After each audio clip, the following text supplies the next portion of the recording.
And they're back. Another week of spiritual exploration commences.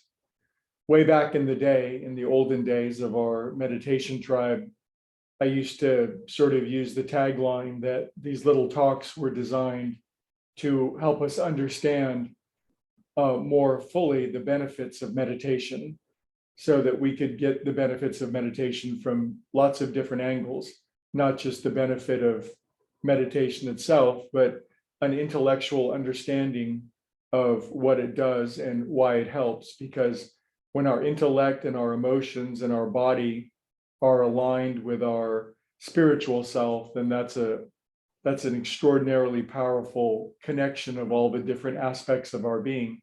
So it's important that we include our understanding or our intellect in why it is that meditation is so extraordinarily powerful and beneficial to us in every conceivable way. So I thought I'd visit on that this week. And I think we're all familiar with space and time, right? Space and time. So humans have been struggling with this scientific topic for a very long time. And in the last, I don't know, 120, 130 years, mankind has made astonishing discoveries about the nature of space and time. For the longest time, it was thought that space and time are fixed. They're immutable aspects, and we live inside of space and time. We're kind of like, I don't know, like a fly stuck in amber for millions of years. The fly is stuck inside of space and time. And so are humans, so is everything, so is every material thing. It exists within this compendium of space and time, but all that has been radically revolutionized in the last century plus a little bit. And first Einstein came along and he correlated space and time, which not many humans understood other than him for many years. And then that just became standard knowledge. But then something even more radical happened. There was a realization that space and time itself were not intrinsic to the universe. They weren't the very real things that we thought they were. Space and time, it seems, were is sort of like a medium that our minds and the quantum realm creates. And so the whole structure, the foundation of space and time being real began to crumble. Now, that's not true in our human experience, is it? It's not true at all. We live in space and time. We're born on this date. We have an expiration date on this date. We live in a place. We look out from our eyes and our physical body and we see space. I'm here. Everything else is out there.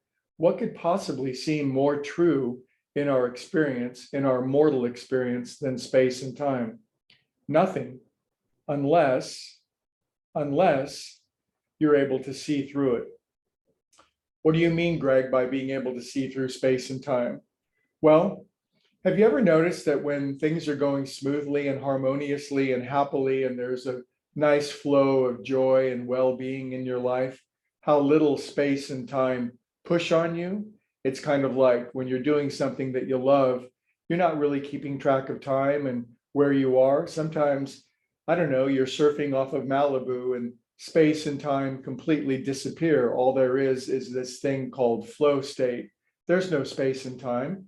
Now, after doing that for a while, space and time come back. Oh man, I've got to get my oil changed in my car, and I got to be here at this time, and time is passing quickly, and space and time then begins to exert itself on us again. But have you noticed there are times when space and time are actually relieved and you're liberated from it? We might describe those as some of the most joyous, spiritual, ecstatic, exalted moments of our life. We like that. Can you relate? The most miserable times of our life are when we're stuck. When we're stuck like a fly in amber. We're stuck in depression. We're stuck in a racing mind. We're stuck in betrayal. We're stuck in resentment. Resentment means a very bad way of thinking is resent. It's resentment. It's resent to us over and over and over. We're stuck in cycles of pain, of misery, of grief, of sadness, of loss. We are flies stuck in the amber of space and time. It's no fun. We might describe the quality or the intensity of problems by how much space and time has to go by before we're liberated from it, before we're free. How long are we stuck in traffic before it begins to move again? How long are we stuck in grief before we're liberated from it? How long are we stuck in disease before our bodies heal? How long are we stuck in depression before the joy and the exhilaration of living comes back? Space and time. Well, this is what meditation does. When we meditate, we remove ourselves consciously and deliberately from the thick, gooey medium of space and time. Does that happen instantly, all at once? No, we've got some space and time addiction to burn through. We're addicted to space and time. But every day that we relax, only 2 times, when we want to and when we don't want to, we begin to reduce the effects, the gravity of space and time on our experience, so that there's far more moments of freedom and liberation.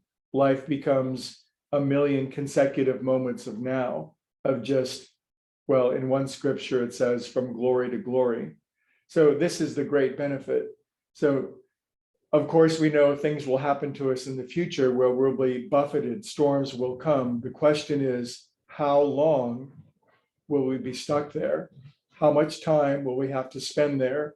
And how much of the space of our life will be consumed with that problem? I guarantee you, if you continue your meditation, it's not to say that you won't run into difficulties. You will dissolve them with far greater rapidity. In other words, being stuck in a situation that may have kept you completely degraded, instead of lasting 3 months, might be 3 days, or a 3-day problem might be a 3-hour problem, or a 3-minute problem. You could just close your eyes and disappear it instantly. How valuable is that?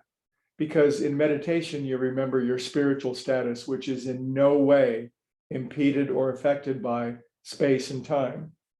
How do you like those apples? We'll continue with this topic all week long. If you find yourself stuck like a fly in the amber of space and time and a problem, just don't fight it, because you know you're just going to get more stuck in it. Close your eyes, go timeless, go spaceless, and this vast compendium of peace inside of you that you've developed with your consistent practice of meditation will melt the space and time of problems. See you tomorrow, or the next consecutive moment of now that we visit.